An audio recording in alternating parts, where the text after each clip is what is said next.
నా పేరు బాసుపత్రి రాజేశం. నేను all India viewers federation Telangana శాఖ అధ్యక్షునిగా ఉన్నాను. కొండా లక్ష్మణ్ బాపూజీ గారి గురించి చెప్పాలంటే అది అంతులేని చరిత్ర.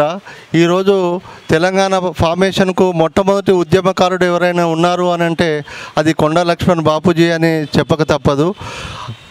100 సంవత్సరాల వయసు దాటినాక కూడా చలిలో ఢిల్లీలో పార్లమెంటు ముందు నిరాహార దీక్ష చేసి తెలంగాణ సాధనలో తన వంతు పాత్ర పోషించినటువంటి కొండా లక్ష్మణ్ బాపూజీ గారి యొక్క జీవిత చరిత్రను తెలంగాణ రాష్ట్ర ప్రభుత్వము పాఠ్యపుస్తకాలలో ప్రవేశపెట్టాలని చెప్పేసి దానికి మన వంతు సహాయ సహకారాలు ఉంటాయని చెప్పేసి దీనిలో మన అందరం కలిసి ప్రభుత్వానికి వినతి సమర్పించాలని చెప్పేసి నేను కోరుతా ఉన్నాను. దీనికి ఆల్ ఇండియా వ్యూవర్స్ ఫెడరేషన్ కూడా మీతో పాటు కలిసి పనిచేస్తుందని చెప్పేసి నేను ఈ సందర్భంగా విజ్ఞప్తి చేస్తూ ఉన్నాను.